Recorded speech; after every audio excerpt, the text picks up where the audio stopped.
Hello, podcast family, and welcome to Regulation Revolution, where we are igniting a revolution to help the world effectively manage and respond to their emotional experiences. It's not about what happens to us, but how we react that creates harmony or chaos in our lives. Emotional regulation is a complex process involving many factors. We offer this podcast to provide insight for you about how you fine-tune and powerfully decide to transform your complex emotional states into empowered instances of self-mastery, peace, and increased awareness. Instead of having your emotions control you, you can learn to have control over your emotions. The following program in no way constitutes therapeutic counseling and does not establish a therapeutic relationship or offer any premise of confidentiality with any listener or participant.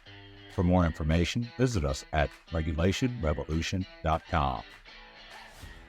Welcome to today's episode of Regulation Revolution with your co-hosts Amy Reamer and Barry Vassar, Heart and Mind.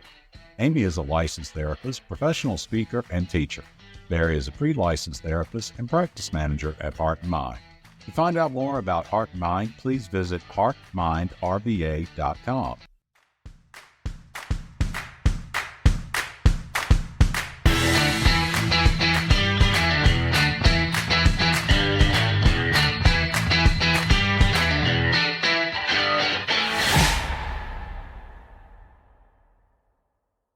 Thank you for joining us once again, podcast family. This is Regulation Revolution. Hope you've been tuning in and checking out some of our podcasts that have already been released. Just want to give you a reminder that some of our episodes that you're seeing, that you're listening to, are building on other episodes. So if we reference something that you haven't heard before, go out there to Spotify, go to YouTube. I'm going to give you some stuff at the end of this podcast where you can follow us and where you can join us. But just to keep you clued in, sometimes you might need to go back and listen to something else, especially if it's something you haven't heard before and you're like, what are they referencing? But thank you for being with us today. Amy. Hey, How are you doing? I'm all right. How are you today? I think I am doing just great. I was sitting here looking at my notes. Teens to mid-20s. So we're hitting, good grief, we're hitting everything from hormones to adulthood to just. Yeah. This one might end up being a two-parter. I was going to say, we'll see how it goes. Does regulation exist with teenagers? Yeah, it's kind of a oxymoron. Yes, that's it. Yeah. But so, I think about and we've talked about it some before, and I know you know this already, before our listeners out there, talking about the brain development. I always joke, but it's a serious joke. The teenagers are operating with half a brain. And it's really more like about 2/3.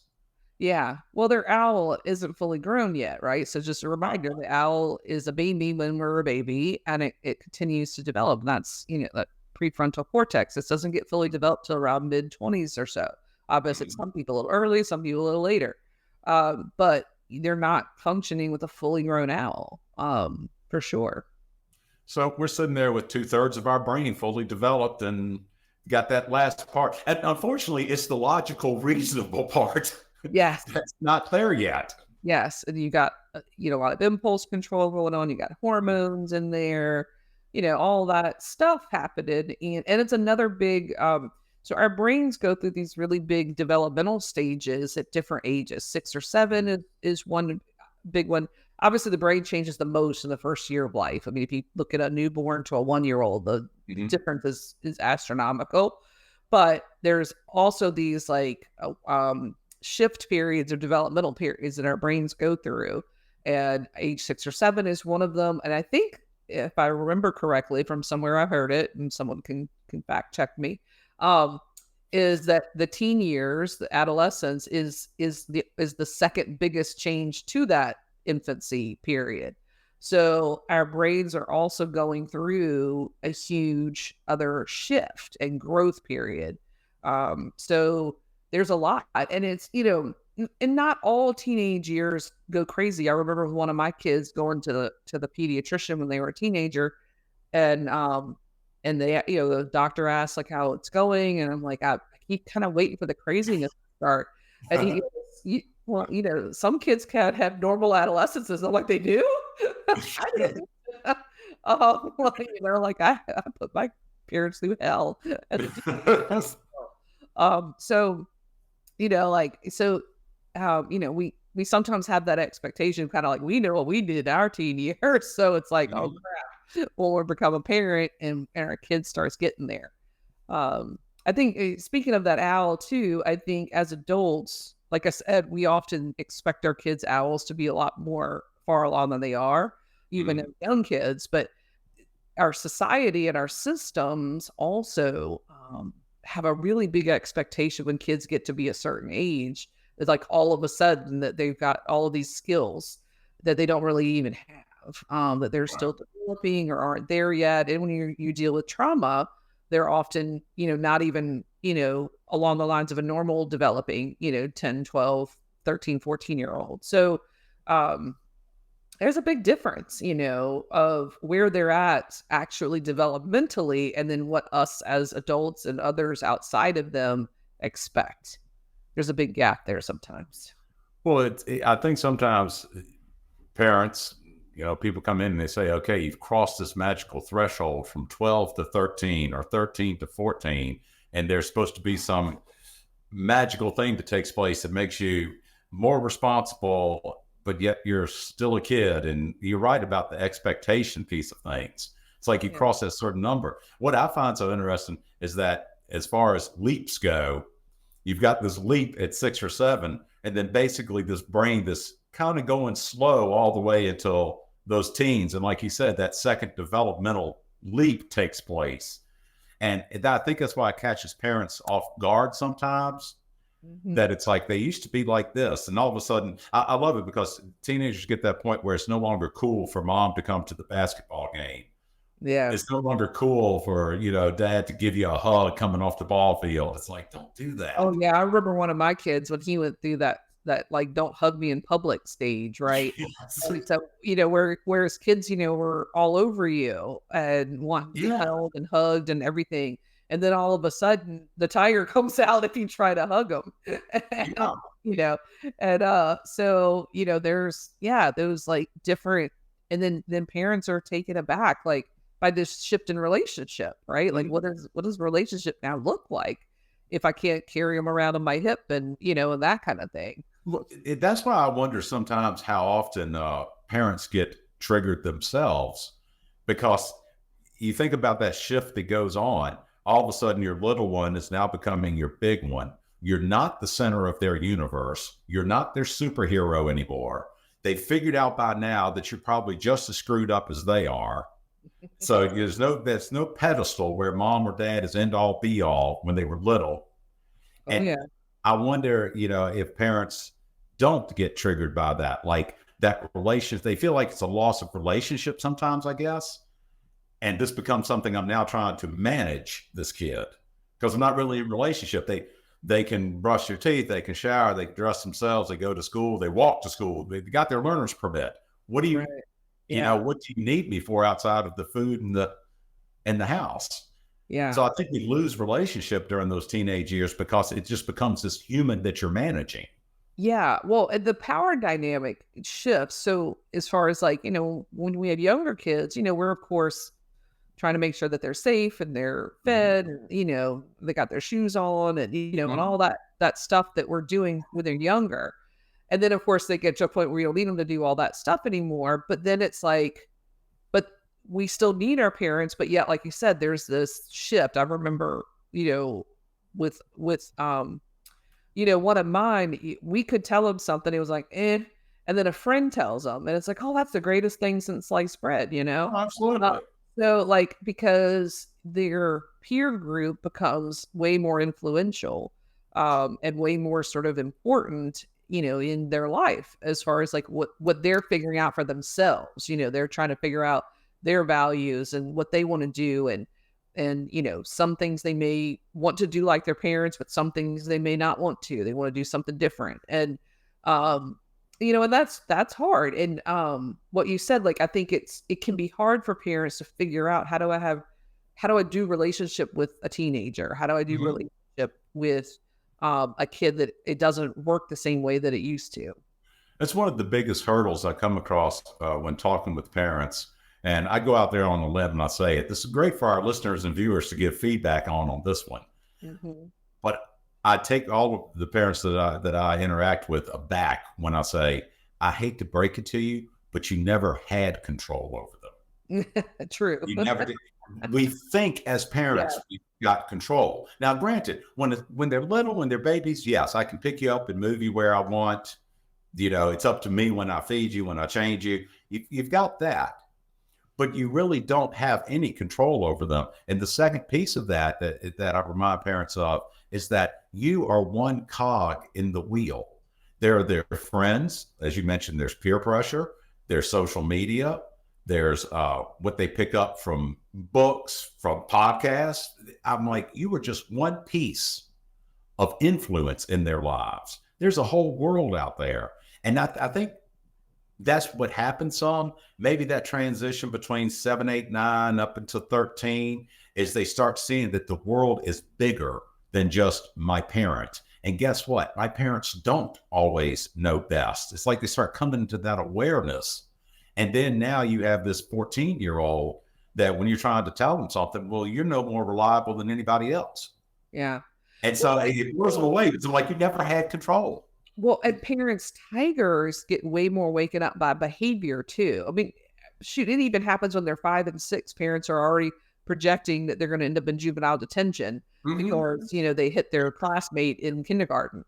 Right. And they're going to commit assaults and then, in jail and, okay, hold on, they're 5. Like, You're 5. But when they are 12, 13, 14, we know that the systems view them differently too, right? They're Right. 13-year-old hits a classmate, versus a 5-year-old. Schools handle that sometimes differently, or that, may have law enforcement gets involved. And so, like you said, the reality of how much control and power that you actually have really hits when kids at this age, because they're out there on their own. They're at practices, they're, going to friends' houses, they're doing things.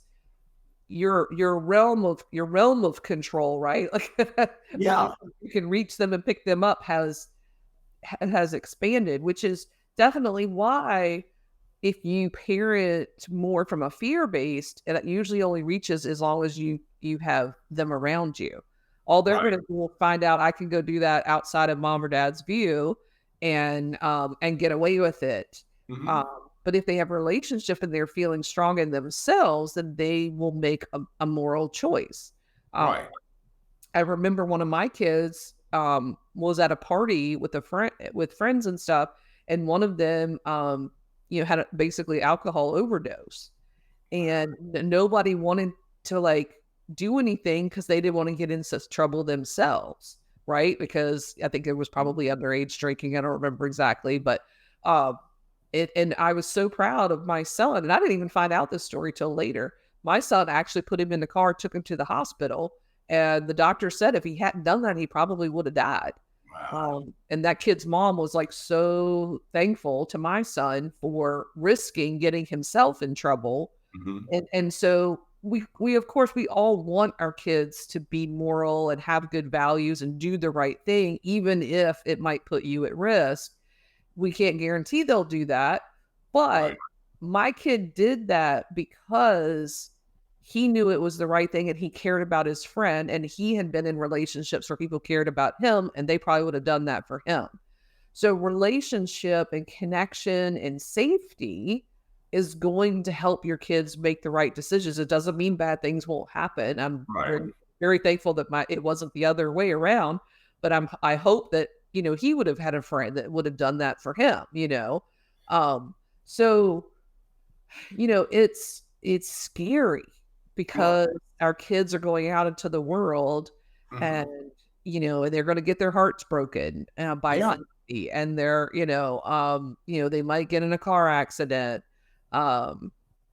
It's a scary world. And when you have some, like you said, a little bit of safety and control when they're little, and you can protect them, it gives you sort of this false sense of of control that you have. Yeah, it's a false sense of Oh, control. it's just I can manage the environment for Mhm. a little while.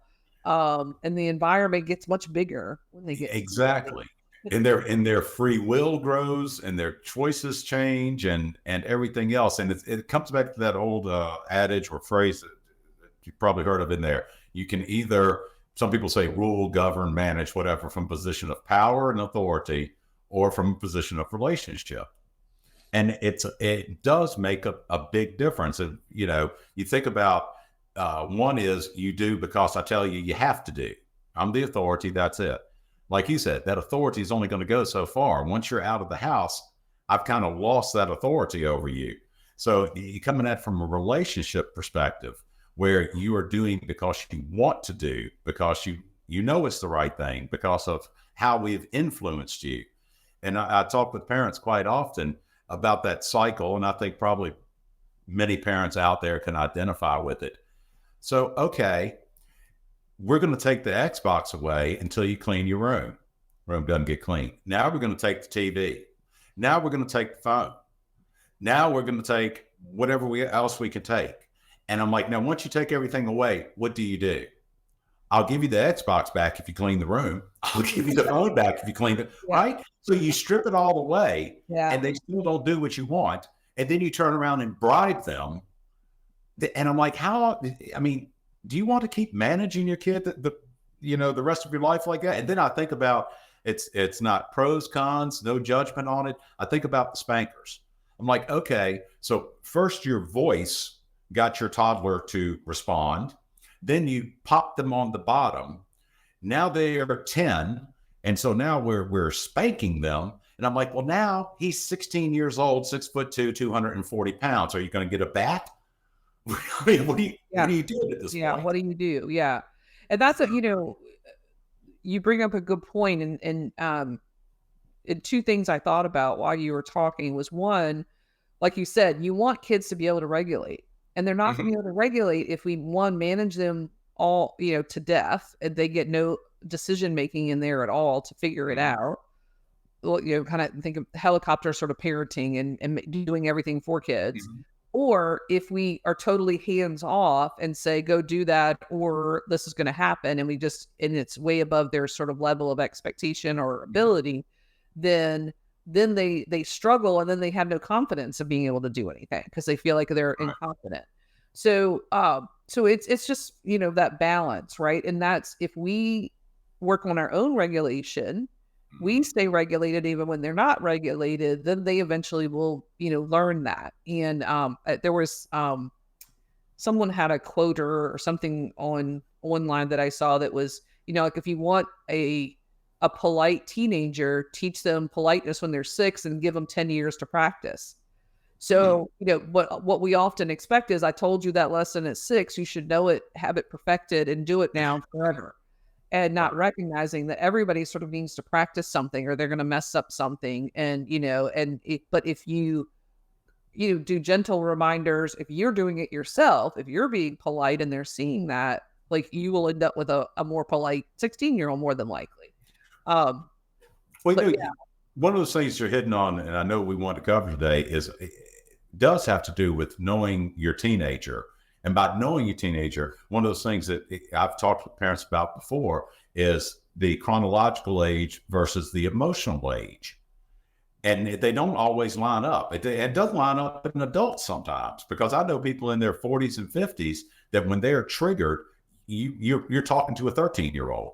And Mhm. then I know kids that are in their 16, 17, they can drive, they got a job, they're making all A's in schools. But when they get triggered emotionally, they're like a 5-year-old or a 4-year-old having a tantrum. And so I try to get parents to also recognize, where is your child emotionally? Mhm. Um, and are they stuck there, especially children of trauma? If child went through some sort of trauma, uh, I believe my theory, mental health philosopher Barry's theory is that is just where you are stuck. I see it over and over again. If mom and dad were going through a divorce when the child was 5, the attention was not necessarily put on the child, but on the crisis going on. the child's world is imploding and exploding. We might have changed schools. We might have had to move houses. Mom's got a new boyfriend. And so now you got a 15-year-old that's what? Still stuck back at 5 because it wasn't processed and worked through then. So, how do you do that? Yeah, and I usually with families, I use nesting dolls as a great example. Okay. So if you think about the little, I think they originated the most popular, so the Russian nesting dolls, but you can get nesting dolls now in all kinds of animals, or I had superhero nesting dolls and all kinds of stuff. But what you basically have is the biggest one on the outside is that person right now. So if you have like a 16-year-old, right? Like, so here's the 16-year-old, but on the inside, there's a 12-year-old, there's a 5-year-old, there's a 2-year-old. And if there is a piece or something that happened, like you said, I always say it is like road barriers, growth, that trauma throws up these barriers. And then they got to either detour or they slow down or it messes things up. So think about every human, all of us, not just teenagers or kids, right? We all have these other parts in us that might have these parts that are connected. Like my grandfather passed when I was 7, and it was a huge thing for me. And it's still, I've got this little 7-year-old that usually gets triggered by loss and grief and things like that, because it's in there, and that hippo has marked that memory, right? Like with all of those feelings and experiences. And so, when it comes to loss, Amy might act a little bit more like a 7-year-old, than, and I'm not going to say how old I am, but I'll almost 54-year-old. So, Yeah. And I think we were talking about this before. Also, as parents, when our kids get to be that certain age of maybe when something traumatic happened in our life, it triggers that in us. So, if we had a big loss at 17 and we have a child about to turn 17, we might start getting really worried about them, or we start projecting our own stuff onto this 17-year-old that's in front of us, because what we see and hear and feel is our own 17-year-old inside of our own nesting doll. Well, without going too much into the parenting piece of it, I do tell parents quite often, I'm like, if you tell me when it became difficult for you to parent your child, I will almost guarantee you, if I go to your childhood, I can show you where you weren't parented at that age. And I see it time and time again.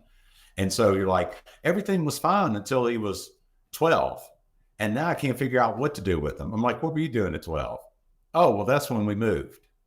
I'm like, okay. And that's when Dad took a new job and he started working nights, so he wasn't home in the evenings. Okay. So what were you a latchkey kid? That's an old term. Yeah, I had to let myself in. I had to, pack my lunch. I had to fix my own dinner. Like, so you weren't parented.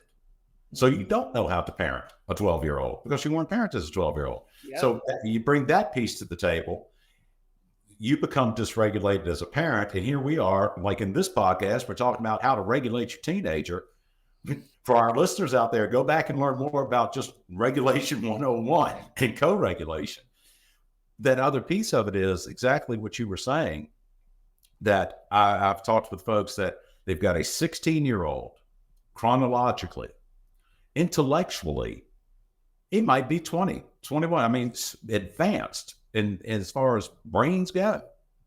Emotionally, he might be 6.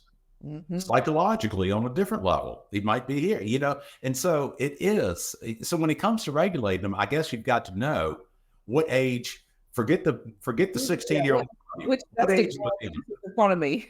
Yeah, what age are they dealing with right now? And if it looks like a 5-year-old and sounds like a 5-year-old, then you need to treat it like a 5-year-old. It's funny because I had talked with somebody some time ago, just go on a little bit of a tangent. I said, okay, so your 12-year-old did XYZ, got in trouble, made a choice, got in trouble. You're punishing your 12-year-old. You've taken this away. We're doing these new rules. We're doing all this stuff. Your 12-year-old is talking about the fact that they no longer have any of their friends because of this thing that they did. that, they feel awkward now. They feel like all eyes are on them. I said, so they're already going through some issues. Yeah, they already They're have some natural compounding it. consequences. Yep, natural consequences. Yeah. Exactly. They got the natural consequences. I said, now think back. If this 12-year-old were 2 and had made a deliberate choice to go pee behind a bush at school and got caught, and his friends were making fun of him, and he had to go to the principal's office, what would you be doing? Well, I'd be telling them that it's okay. We all make mistakes. It was a bad choice. And I was like, then why can't we do that with the 12-year-old? Mm-hmm. Well, because he's 12. I'm like, Yep. but all he did Yeah. was make a choice that was bad, just like the 2-year-old, just like the 22-year-old, like the 50-some-year-olds, the 50-some-year-olds. It's so yeah. All right. So let's get down to it. There's a note that I have in here. It says attachment, loss, independence. I have no idea what we're talking about. When you have folks who have lost caregivers, whether that's because of foster care, whether that's adoption, whether that's a caregiver passed away, could be like deployment. Whenever a kid goes through that loss of a caregiver, I was listening to our residents. We do a book club, and one of the books that we require is Dr. Bruce Perry's The Boy Who Was Raised as a Dog. Mm-hmm. And I'm listening to one of the chapters again, because I've read this book now probably like 3 times. I'm listening to it to get up on the chapters that we're talking about. And he shares about, oh my gosh, my ADHD brain just went left. We're talking about independence, attachment. Okay. Yes. Sorry. I'm back. Yay. Case where a child that had grown up in foster care, and they purposely changed their foster home every 6 months because the rationale was that they wouldn't get too attached to one couple or one set of parents.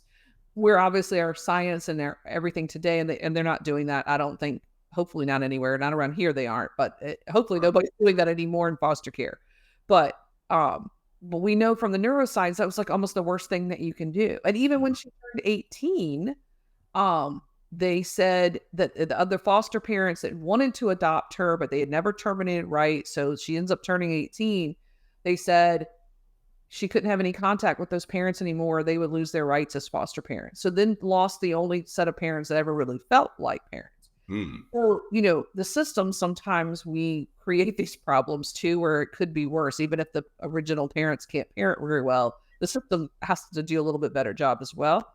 But what you have happen there is when they go and start becoming teenagers and that drive towards some independence and finding out themselves, it can trigger the loss because it's another loss. I had a client who was adopted out of foster care at like 2 or 3. And she was hitting her senior year of high school, and they were talking about, or junior year, talking about colleges and things. Mm-hmm. I had to literally explain to her that when they go to college, that kids can come home on weekends, they come home at the holidays, because in her mind, it was like losing her family. Like going to home was losing another family because she lost her birth family, lost the foster family she had been with when she got adopted.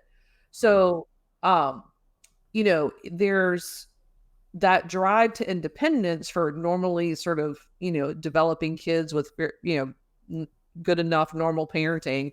And I don't know if normal isn't the right word, but like not chronically traumatic.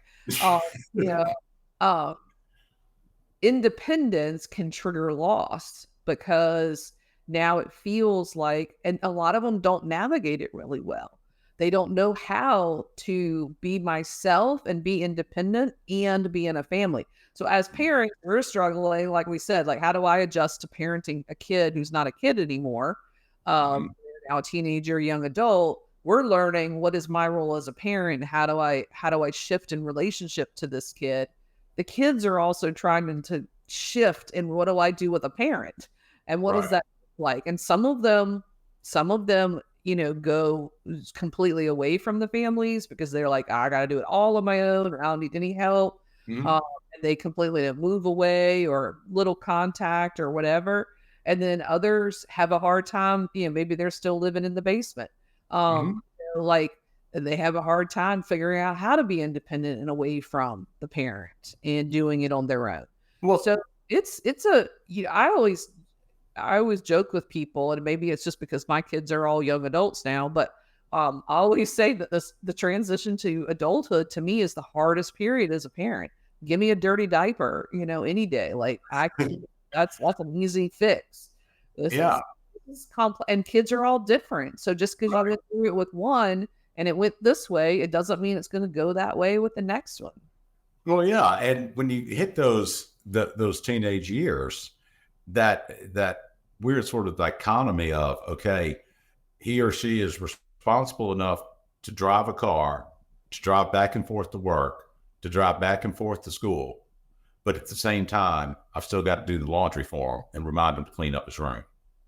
Mhm. He's responsible enough, he or she's responsible enough to do this. And then you get into that, you work a job, let's kids work a part-time, you work a job, you make money, kid gets that, well, I make my own money. I could drive that car wherever I want, spend that money wherever I want. Then mom comes back or dad comes back with, but our name is on the car and we pay for the insurance. Mhm. And so you get this, I'm not an adult, but I can do basically all of the adulting. Yeah. It's And there. if and You if are, you you're trying to haven't parent have this. it yeah, and if you haven't built good communication and relationship, th Mhm. which is you really are gonna need now to navigate, like, those situations, it can be hard. And I think what I have seen and what I hear a lot with clients is with this age group, parents tend to do one or the other thing. They either like get really like come down hard on them, or they just wipe their hands of it and they go, okay, well then I'm taking off the insurance, I'm doing this and that, and you do it all yourself. Have Mhm. at it. And sometimes that might be what a kid needs, but sometimes like they may not. Or so there's no hard and fast rule to it. You have to figure the teeter totter out with your kid on the other side, right? Like how do you do Yeah. the totter or nobody's slamming up and down. One, Right? one of my favorites that's out there was I was talking with a set of parents about how they punish themselves when they punish the kids. And it was a fun story. This had nothing to do with counseling. This was just casual conversation in personal life. They said, so we took the car away from him. And I was like, oh. I said, so how's that working? They said, well, now, because he's in the drama club, I got to carry him to school because it starts before the bus comes. And then because he's in football, he can't catch the bus home. I have to take off work early and pick him up. And I'm like, that punishment sounds rough on him. I I know. was like, Yeah. but that was the punishment. It was like you took the car away. You're punishing yourself. Look at what you having to do. I'm like, who's carrying him back and forth to his job? Well, I don't want him to lose his job. And I'm like, so you're carrying him back and forth to work? Yeah, I have to pick him up at midnight. Take minutes. I was like, so really, this punishment is working well for you. What would influence look like instead? What would relationship look like instead? Um, Yeah. And with me, when I'm working with parents, I don't, I'm not like necessarily saying do this or don't do that. But like you mhm. said, you sort of explore. Well, how'd that go? How's that Yeah. for you? Or if you could do it over again, what would you do different? You think? Mhm. But I think a lot of it is at this age, we do have a hard time of letting go of doing for them or thinking for them Mhm. as opposed to having them figure it out. So just using your example, and I'm not again not judging anybody or say they should do it this way or whatever, but let's say you want to do the punishment, take the car away. Maybe they were impulsive with the car, got a speed ticket or whatever. Maybe it feels like a really good natural consequence to that behavior. But um but then they got to figure it out. How am Right. I drama? How am I getting to football? How am I going to get to Mhm. my job? Right? Yeah. Um, you know, um, so it's one thing to be helpful and things like that, but if they created the problem, how do you help them figure out their way out of the problem? Right. Well, and that tells you Let them be creative with problem solving. well, and also it's a good indication for parents. I think you can identify what type of attachment you have with your child uh, again, just one of my little theories, by their level of honesty, their level of openness, you can see it. If you got secure attachment, I feel safe enough to come to you and tell you this is what I did wrong. And if you've got that type of relationship with them, the chances are you probably feel a little bit more secure and letting them have their independence as well. And so it might not trigger as much for the parents. But yeah. And I see you coming. I see a smile. I just thought about a resource that I hadn't kind of put on our little list for today, but there's a guy who is like a motivational speaker and I think a parent coach now who grew up in foster care. And I use some of clips from some of his trainings and things. And when I do trainings, because, I wasn't in foster care, I'm not adopted. And so I can learn about these things and I can try to understand them, but I didn't live them.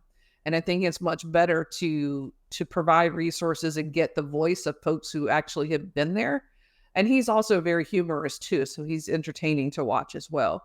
But he tells a story of the state that he was in. If you defaulted on paying your car insurance, they could report back to DMV and suspend your license. And he had not been paying his car insurance. His license got suspended. He gets stopped. Car gets towed. He actually ends up going to jail because I don't know if he owed a bunch of tickets. I don't remember the exact story. But and his name is Josh Shipp, by the way, SHIPP. He's great. He focuses a lot on teenagers, so it's good for this podcast. But when he called his foster dad and asked him to come pick him up in jail, and he goes, "I will tomorrow." and he let him sit. He said he had the most annoying way of allowing me to sit with my own choices long enough that I learned one. But he was still there for me, and he would still listen to me. He would help me out. He didn't get mad at me, but he didn't rush over there and fuss at the police for arresting him. He just said, "Okay, yeah, I'll come pick you up tomorrow."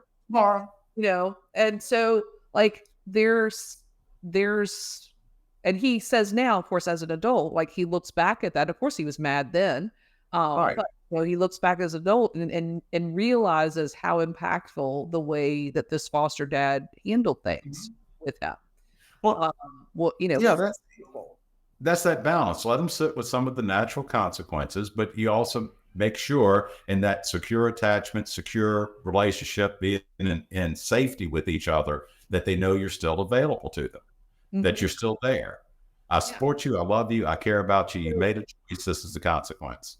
So connecting Josh's story to regulation, that foster dad didn't let his tiger get woken up by his kid getting arrested and being in jail, right?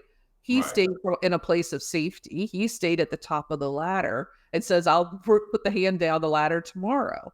And, he wanted him to recognize and pay attention to what his choices brought him and he knew he wasn't in any danger and he wasn't going to suffer and, all of that. Right. We have gotten, I think, a lot in our society as parents of rescuing our kids from stressful and difficult situations a little too much. We've taken the role of being that protector of safety to another extreme level. And I'm not saying we inflict pain on them. I'm not saying we don't help or whatever, but that's actually how our stress response system and how regulation is. When stress is within a manageable amount, as Dr. Bruce Perry would say, whether you have a manageable amount of stress and you're within your window, it helps your stress response system to be able to manage stress more or later, or if it happens again, and it's because it's use dependent. When it goes outside of our window, that's when, the tiger kind of takes over. But if it stays within our window of tolerance, then it's a good thing. Stress is helpful and helps us to build our resilience and manage it. When you talk about the stress that comes up in parents and that having to address children's behavior, teenagers' behaviors and such, I'll talk with a lot of parents and I guess I've just seen this time and time again. Either your child is a project that you want to build, right? I want them to be productive. I want them to be successful. I want them to be this. and you can lose relationship trying to build this project. And so when your project messes up, you feel like you failed in building your project. Yeah. Now I see the other side of things where I see parents that I'm not trying to be biased, but I see it more with moms, that the child is an extension of them. This is part of me. And so when this part of me fails, I have failed. Yeah. And Or it's so the hard. worry, I think you're right in that, if we think about the sort of this is not neuroscience, but Barry's a mental health philosopher. Here's Amy's mental health philosophy. It's the mama bear gene. And so the mama bear gene that wants to protect and keep them safe and keep them from harm sometimes doesn't grow with us or with the kid, when they can be their own protector in a lot of ways. And I'll totally admit, this is my biggest fault, is that I don't want to see my kids hurt. I don't want to see them in pain. And so if I see something that seems like, oh my gosh, something's going south or something is harming them, I worry. And my worry and fear, of course, can come across that I don't trust them. I don't have confidence in them. Or I have the right, I'm an adult, I can make my own choices. You don't need to tell me what I can or can't do. That can happen. And sometimes that can be a wake-up call to us, like, oh crap, that's right, I forgot they're an adult now. That's right.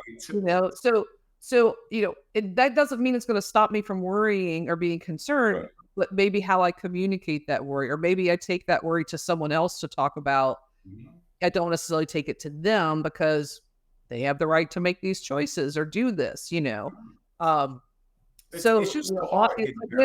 You have to focus on our own regulation, right? And so when we get Exactly. regulated, it can get in the middle of that relationship. It can cause problems in the relationship. And it's so hard to cause that, to create that separation to where the child is not me. His failure, her failure does not mean I failed. It's funny how, I think as parents, sometimes I'm a parent myself, where we become so, and some parent out there is going to get mad at this. We really are self-centered. I'm sorry. I think a lot of times parents, I've been self-centered too, because you think about it. The kid fails in school. I'll hear the parent say, "No, and what am I going to do?" I'm like, "Well, it's not your problem." How could he? One of the greatest phrases I love parents say. I've said it myself. Child messes up, and parent says, "How could he do this to me?" What? The kid stole something from. The kid stole something from the store. The kid, has been arrested.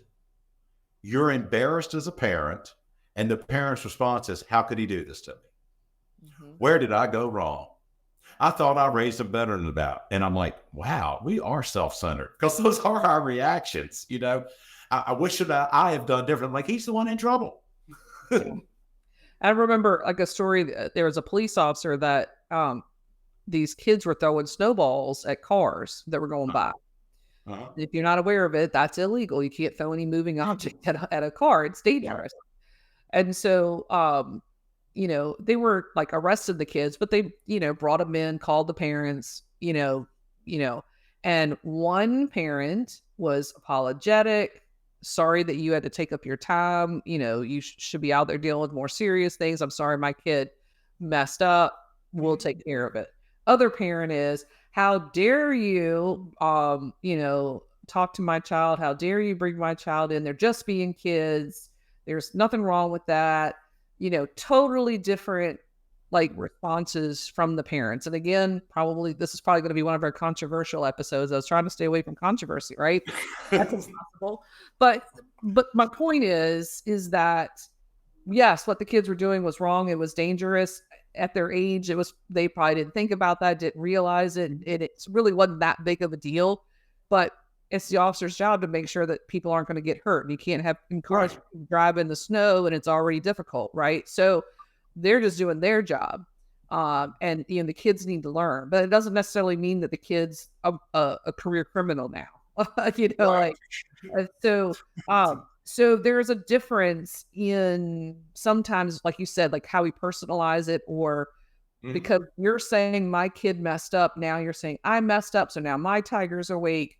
And now Mhm. I'm going to blame the other people, whether it's a neighbor or a parent or a police officer, whoever who is, you know, challenging that my child has messed up.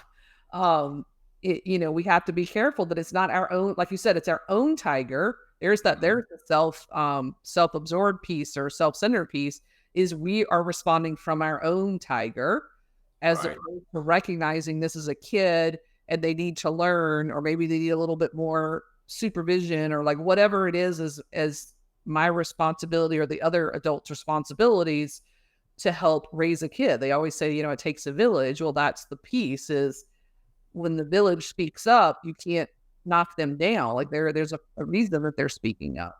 That's true. Well, Yeah. when it comes to regulating we've talked about toddlers and we talked about infants, and now we've got this new beast called the teenager, which is going through the hormones, which is having a developmental leap in the brain, not quite an adult, not a little kid anymore, might be emotionally 6, physically 16, intellectually 26. Yeah. And we've got our own triggers going on as parents. So Yeah. how on earth, the question becomes, how do you regulate the dysregulated teenager? Right. What do you do? So the Yeah. child's a little off the charts and dysregulate. Oh, that's one thing I meant to ask you on your experience on. I've come across when I've been talking to folks with parents, they can't see it as dysregulation. So what a lot of times a lot of folks I'm talking to will say, well, he's not yelling, he's not screaming, he's not hitting anything, so he's not dysregulated, or Mm. she's not dysregulated. I'm like, Yeah. but also, Maybe at the bottom of the ladder. well, that's true, and it's um and I don't want to, again, we don't want to go controversial. Well, what tech go controversial? You have cutters, Mhm. they're not yelling. Farm. Yeah. Yeah. You have people that suffer from bulimia and anorexia and other eating disorders. They're not yelling. They're not screaming. They're not stealing from the store. They're not skipping school. They certainly aren't feeling safe in their bodies, though. They're not feeling safe in their body. That quiet kid that's in your house, the teenager that says that my day was fine at the table. What'd you do today? Nothing. Did you hang out with your friends? Yeah. What'd you do? Nothing. Can I get up now? If people do that anymore. And kid gets up. And my kid is fine. He's moody. He might be extremely dysregulated. Maybe the dinner table is an uncomfortable place. Maybe he's got something going on that he is at the bottom of the ladder, or she is at the bottom of the ladder and dorsal. So I think that, I guess what I'm getting at with it is, there are more clues to dysregulation than just some adolescent misbehavior. Yeah. Anger What is. would you say are some of them? Well, yeah. No, definitely. And, you know, and there's a lot of science and things out there about, like, especially with self-harm, but a lot of times, because when we drop to the very bottom of the ladder, that's the collapse state, or I'm starting to call it the ice tiger now, because I found these great, a lava tiger and an ice tiger. So I talk about how when you go to the bottom of the ladder, it's because the tiger's kind of given up, and thinks that it can't, or it's sort of been caged, that if I do something, then things get worse. And so Right. they drop all the way down. And so when you're doing that, you're not necessarily feeling your body. And not every person who self-harms is the exact same thing, but it's a very common thing that they will say, I just wanted to feel something. Right. And so by doing that, of course, their body physiologically is going to respond to getting, a cut and have pain receptors and all that fun stuff. Mhm. So the reason they're not feeling anything is because they have shut all the way down, or they have disconnected from that communication from the body, and they're trying to force their body to sort of wake up and say something. Mhm. Uh, so that's definitely a really good example of dysregulation. But when you're talking about co-regulation with a teenager, that can be hard because they're often pushing you away, right? So Right. the things that you used when they were younger, giving them a hug, or Sitting next to them. sitting next to them or whatever, doesn't necessarily work because they're triggered by that now, right? What used Right. to be safe, what used to be a cue of safety for them now might now be a cue of danger. Mhm. And has nothing to do with you. That could just be their view of it. Oh, I'm 16, I shouldn't want to sit next to my mom or my dad, or Right. whatever. And so like they're beating themselves up because they're wanting co-regulation, but they feel like, oh, Mhm. I shouldn't need it because now I'm this adult. Mhm. Um, and our systems do this, like turn 18, legal adult, right? Well, what happens if you have a kid who's, got a developmental disability, is autism? Maybe they're just extremely ADHD and they're just not at that point yet. They cannot organize their life and manage their doctor's appointments. But HIPAA Mhm. now not lets the parent not know a darn thing because they're 18 or they can't sign anything. And there's this expectation that this, like you said, when that one date hits, you're supposed to be able to do all of these things. Mhm. And that's, difficult. Like, how does a parent navigate that or help their kids with that? But the co-regulation with a teenager, how do you adjust from what you used to do when they were younger? Right. So, that kind of like brain aligned connection or neuro aligned connection, right? So, what you might have to do is do similar things, but smaller bites. So, if you used to give them big hugs, maybe it's just you just lay a hand on the shoulder when they come in and sit down and say, "Hey, how's it going?" And put the hand on the shoulder. So they get this touch, but it's not an overwhelming thing, or it doesn't seem like, "Oh, I don't want my mom to hug me," or whatever. Mhm. Or, maybe you do a high five or a fist bump or something like that, as Mhm. opposed to, cuddling and bear hugs. Right. Maybe you go for a walk together as opposed to sitting in the lap or cuddling on the couch. Uh, Mhm. or, maybe it's I've had I've had parents with teenagers because tigers can get so activated quickly when they're trying to Mhm. communicate verbally. Mhm. Oh, use a journal or a dry erase board where like, Oh. hey, how was your day today? You write it. The kid comes Mhm. by the dry erase board in the kitchen later and goes, oh, so and so broke up with so and so. It was sad, or it was so and so fell off the slide out of the whatever, and it was funny, like Mhm. whatever, because the tiger is so easily triggered by Yeah. tigers. And then, like we said, parents' tigers can be so easily triggered by their teenagers that sometimes trying to have sort of that face to face verbal communication, things can go fast. So it's like, so how do you slow it down? But you still have it. Because a Right. lot of times what happens is the kid goes in one place, the parent goes in the other. Oh, they didn't want to be around me, and everybody kind of gives up on relationship and figuring out how to do it, rather than, instead of, we have all this relationship like we had when you were 8, to, Mhm. now we connect in smaller ways, littler ways, or we join them in what they like. Parents are really bad about this, where we want kids to kind of do the things we do. Uh, Right. like, go play the video game with them, or even just watch them play the video game and ask questions. Oh my God, like, Mhm. what's that guy doing? Who's that character? Mhm. And let them share what their interests are with you, because they're learning what their interests are, or maybe they have an interest that you've never even heard about, and it's like, oh my God, what is this anime stuff, like, tell me about this, you know Mhm. enter their world, because that's what they're doing, is they're building their own world. Those kids came into your world, and Right. like, and they had to adapt to sort of how your lifestyle was and what you did Mhm. as a parent, what you wanted as a family.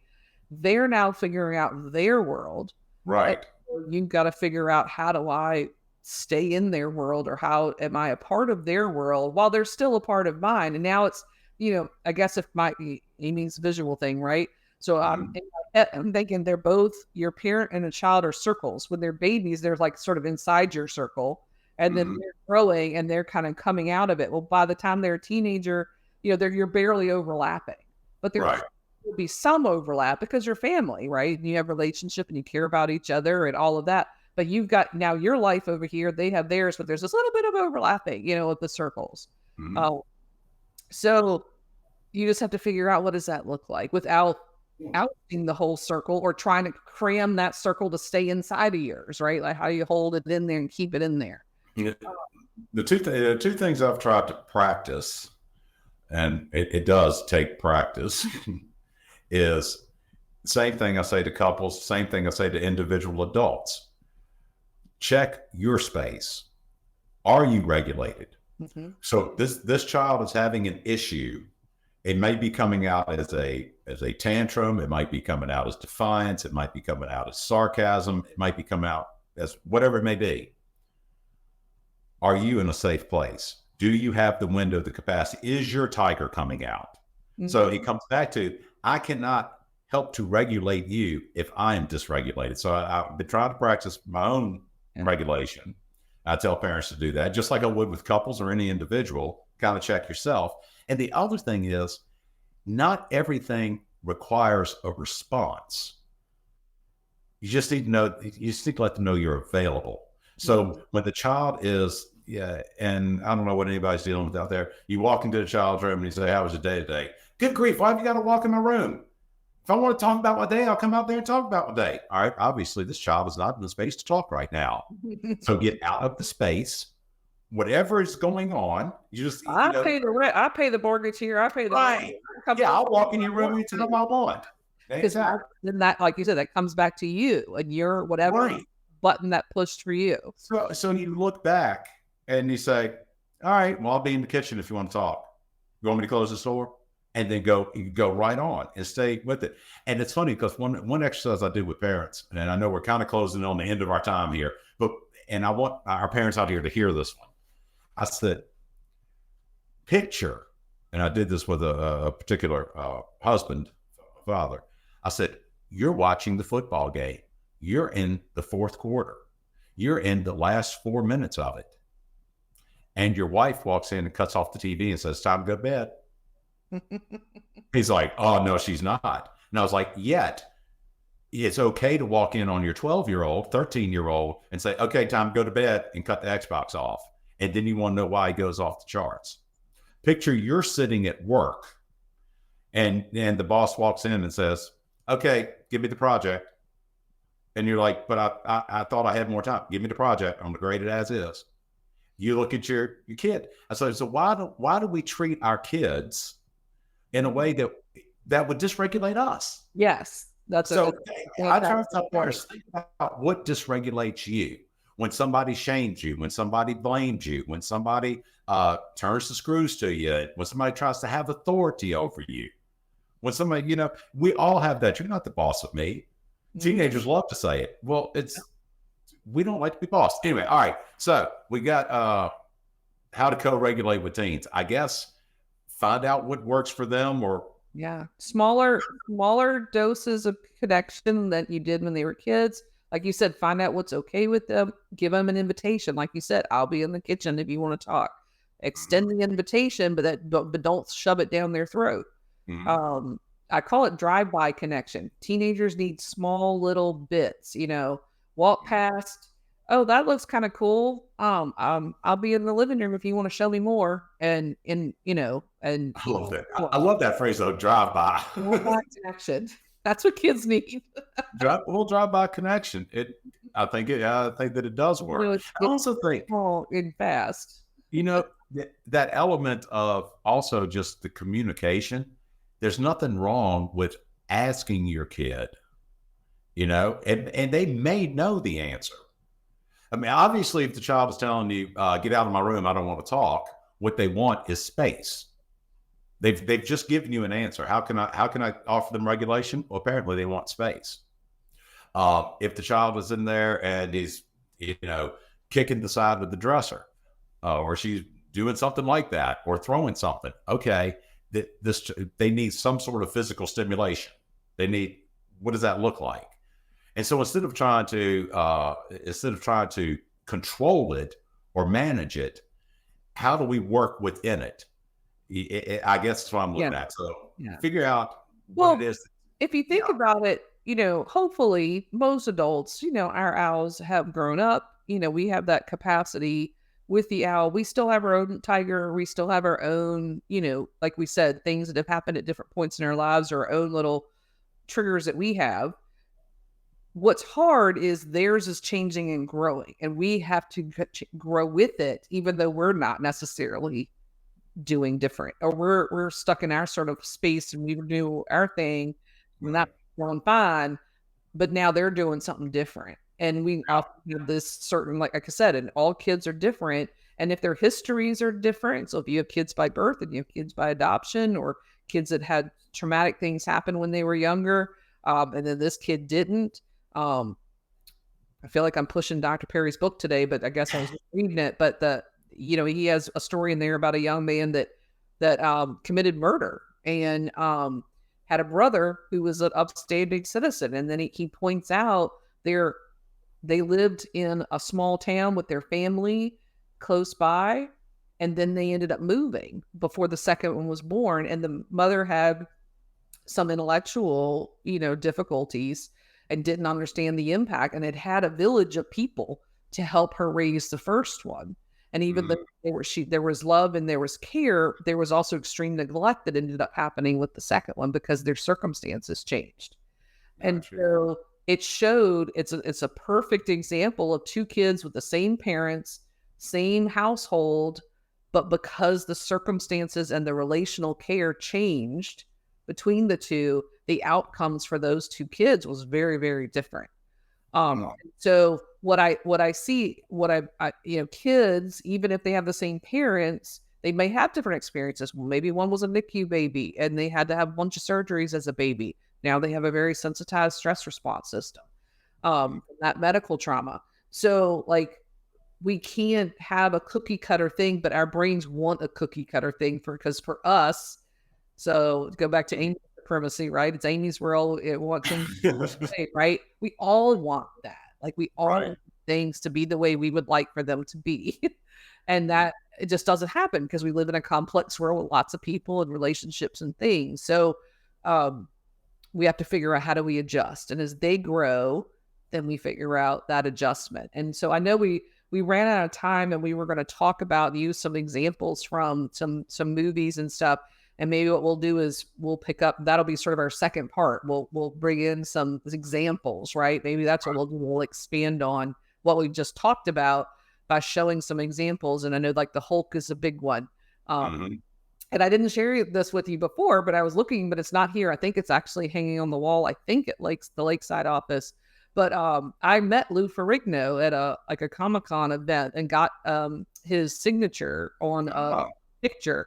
So for old school people who everybody thinks Mark Ruffalo, Lou Ferrigno's the original in my mind, and a super nice guy. So that was, and I got my picture with him and everything. So, but the Hulk, I think, is such a great example of regulation, and we've got some examples from the Avengers movies, and we can talk about that. And books that are out there again for resources for folks. We've got the 5 love languages. There's one for of teenagers, which gives a lot more of those examples of how to co-regulate basically with teenagers.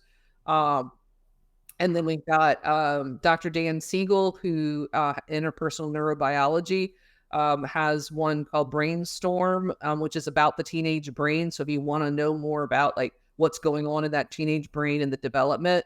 And I'm not sure who his co-author is on that book, but he usually has someone that helps bring it into kind of normal layman's parent terms. And then I would say any of Josh Shipp's stuff.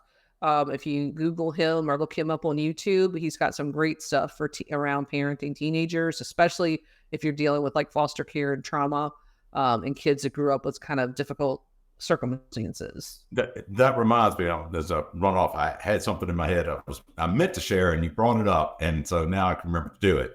I wanted to remind all of our listeners, to follow us on Spotify, subscribe to our YouTube channel. You can also like us on Facebook. We have a Facebook page. We have Instagram. You can sign up for notifications about the podcast, more about Regulation Revolution. But also, here's my sales pitch for the day. We want you to know that we're listening to you too. So we welcome comments, feedback, suggestions for topics, criticism. We could take that too. We'd much rather get praise. But I'm just on this time. Your tigers don't like criticism, but it's learning. That's right. Our tigers are learning. Challenge for us to, like, and we, believe me, we are not on here as, we understand regulation. That does not mean that we have ours all worked out and figured out by any means, but we're humble enough to admit that, and we will There we go. expose our own tigers, even to their own dismay. Oh. All right. Well, Amy, I guess we'll pick back up with another episode. Maybe this will be a part 2. So folks, pay attention. If you see, teens to 20s part 2. We'll do something in there and bring in and go from kind of the background here to now we'll bring in you guys some. Amy's too visual to not use some of these examples from stuff, and there's so many great people with great stuff out there. So I'd like to be able to share, because we don't know it all. They put it way more succinctly than I can a lot of times. So let's share some of that. So yeah.